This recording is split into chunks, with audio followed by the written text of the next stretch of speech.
اللهم صل على سيدنا مولانا محمد وعلى آل سيدنا مولانا محمد وبارک وسلم۔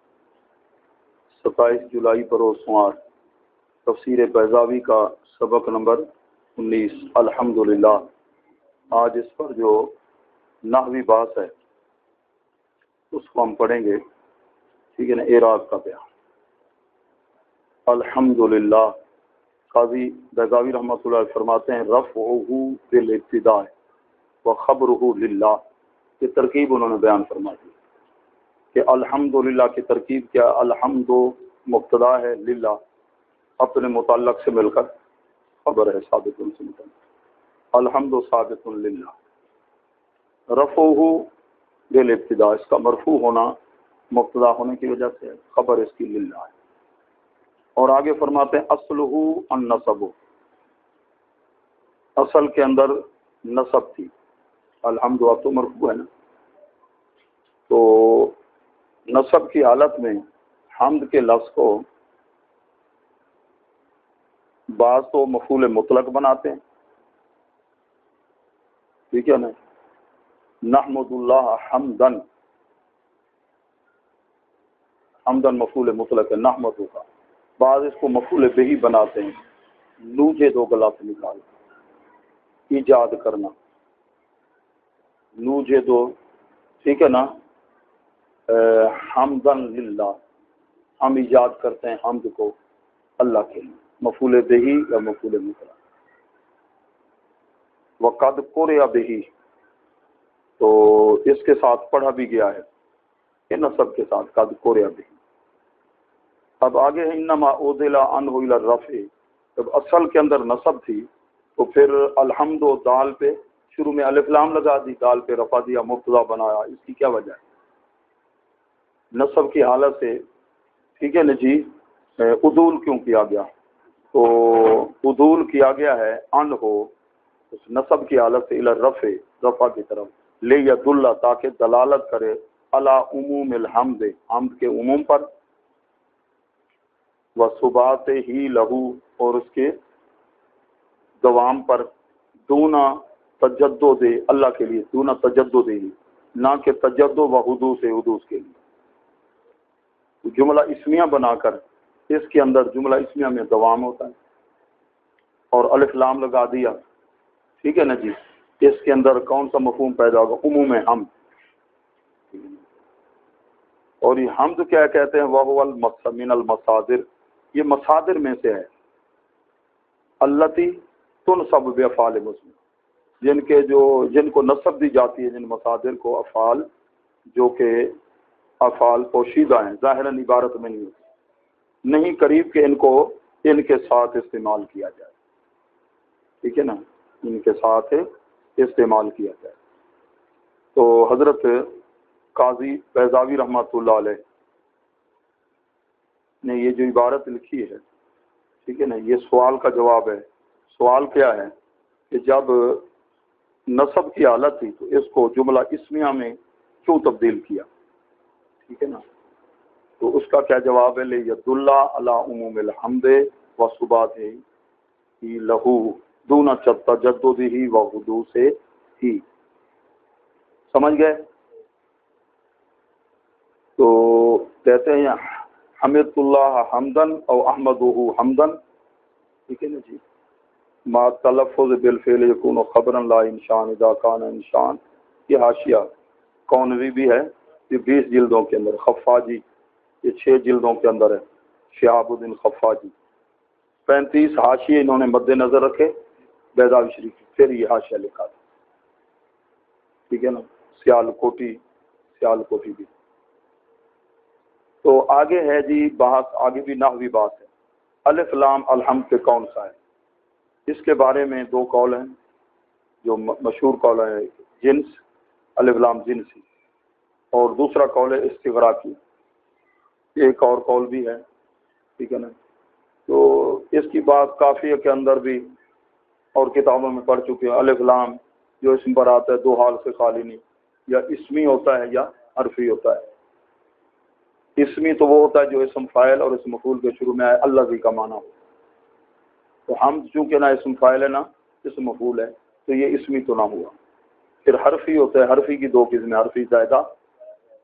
حرفی زائدہ یہ ہوتا ہے کہ معرب لام اور اس کے لام کے بغیر، الف لام کے بغیر، تو ایک ہی حکم ہوتا ہے. پہلے جیسے ناکرہ تھا، اب الف لام آ گیا، اب بھی ناکرہ ہے، تو اس کو کہتے ہیں زائدہ.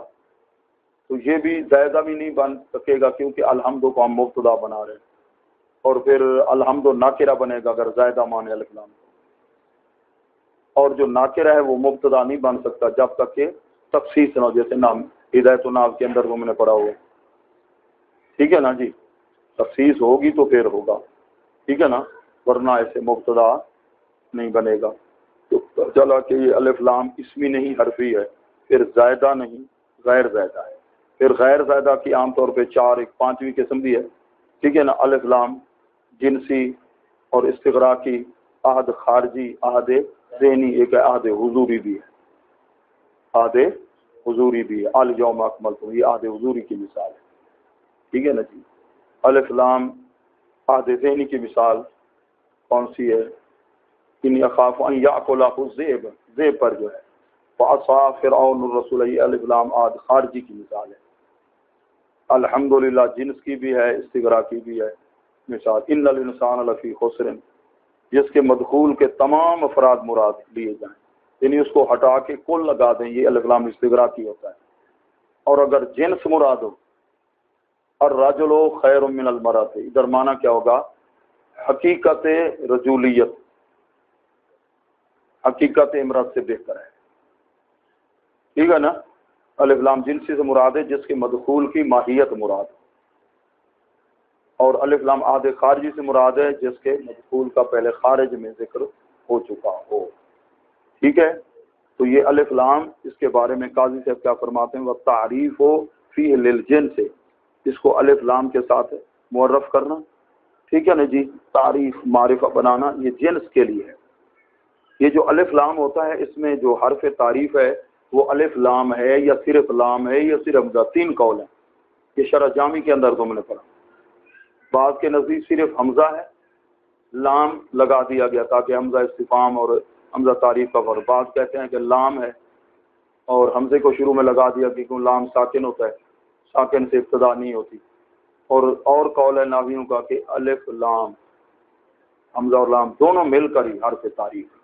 کتنے قول ہو گئے؟ تین قول. وہ تعریف و فی الجنس، ٹھیک ہے نا، یہ جنسی ہے.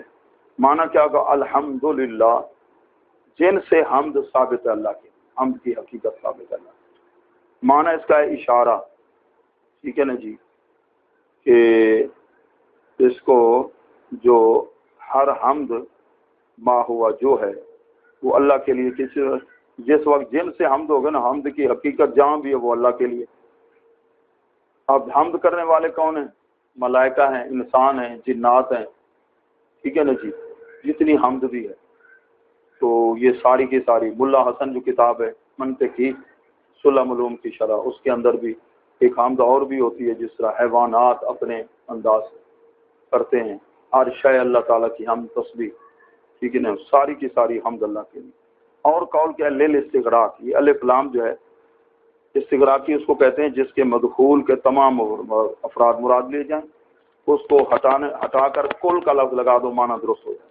ان الانسان لفی خسر، ان کل انسان لفی خسر، کیونکہ حمد حقیقت کے اندر کل للہ، اللہ کے لیے. الف لام استغراقی مانو یا جنسی مانو، جو اس کا نتیجہ ہے وہ یہی ہے، حمد، ٹھیک ہے نا، ساری اللہ کے لیے.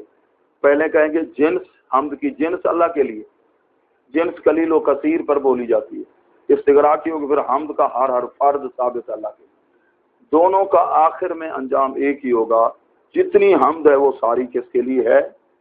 اللہ کے لیے، ٹھیک ہے. کل لوگ از ما من خیر، کیونکہ کوئی خیر نہیں مگر وہ ہوا کہ اللہ مولی ہے. مولی بمانا کیا ہے؟ معطی، اللہ دینے والا ہے. بے واسطن اور بغیر، یا تو واسطے کے ساتھ یا بغیر واسطے کے. جیسے اللہ نے فرمایا ما بکم من نعمت، اور جو تمہارے پاس ہے نا نعمت کوئی بھی اللہ کی طرف سے ہے، اللہ کی. سورہ نحل آیت نمبر کیا ہے؟ 53، آیت نمبر 53.